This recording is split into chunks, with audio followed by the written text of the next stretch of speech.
le centenaire se mit en route sur ses chaussons pisse. On les appelle comme ça parce que les hommes d'un certain âge ont du mal à faire pipi plus loin que le bout de leurs chaussons. Il traversa d'abord un parc, puis une grande place où se tenait de temps à autre une foire, dans cette ville qui le reste du temps était fort calme. Au bout de quelques centaines de mètres, Alan s'assit sur une tombe derrière l'église médiévale qui était la grande fierté de la région. Il avait besoin de reposer ses genoux. Les gens du coin n'étaient pas des chrétiens très fervents et il pouvait raisonnablement espérer avoir un moment de tranquillité à cet endroit.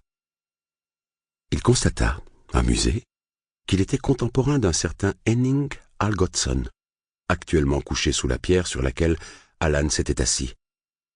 Henning, lui, avait rendu l'âme quelque 61 ans auparavant.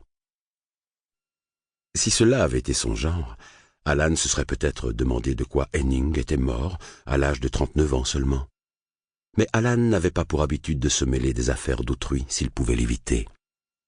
La plupart du temps, il y était parvenu. Il se dit qu'il avait eu bien tort de penser à mourir quand il était encore à la maison de retraite. Parce que, même perclus de rhumatisme, c'était beaucoup plus rigolo d'être en cavale, loin de sœur Alice, que couché, immobile, 6 pieds sous terre. Sur cette belle pensée, notre héros se leva, faisant fi de ses genoux douloureux. Il salua Henning Algotsson et poursuivit sa fuite improvisée. Alan traversa le cimetière vers le sud, jusqu'à ce qu'il se retrouve bloqué par un muret en pierre. Il ne faisait pas plus d'1 mètre de haut, mais Alan était centenaire, pas champion de saut en hauteur. De l'autre côté du mur l'attendait la gare routière de Malmköping. Et le vieillard venait tout juste de comprendre que c'était là que ses pauvres jambes avaient décidé dès le départ de le conduire. Une fois, il y a de nombreuses années de cela, il avait traversé l'Himalaya. Ça, c'était dur. Alan y pensa très fort devant ce mur qui s'érigeait en ultime obstacle entre lui et la gare. Il y pensa si fort que le mur rétrécit jusqu'à devenir un petit muret de rien du tout. Et quand il fut parvenu au minimum de sa taille, Alan passa au-dessus malgré son âge et ses genoux. Comme nous l'avons dit plus haut, Malmköping était une ville assez calme, et ce jour-là ne faisait pas exception. Notre fugitif n'avait encore rencontré personne depuis qu'il avait décidé de ne pas fêter son 100e anniversaire. Quand il entra dans la gare en glissant sur ses pantoufles, la salle d'attente lui parut déserte. Au milieu se trouvaient 2 rangées de sièges disposés dos à dos, tous libres. Sur la droite, 2 guichets.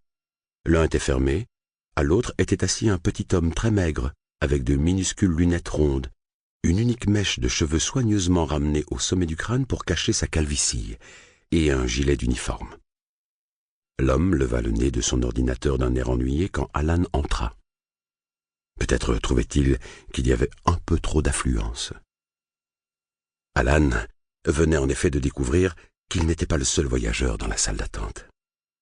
Dans un angle de la pièce se trouvait un jeune homme dégingandé aux cheveux blonds longs et gras, à la barbe clairsemée et portant une veste en jean avec dans le dos l'inscription « Never again ». Le jeune homme ne devait pas savoir lire car il tirait de toutes ses forces sur la porte des toilettes pour handicapés, alors qu'un panneau d'affichage indiquait clairement en lettres noires sur fond jaune « Hors service ». Il finit tout de même par bifurquer vers la porte d'à côté, où il rencontra un nouveau problème.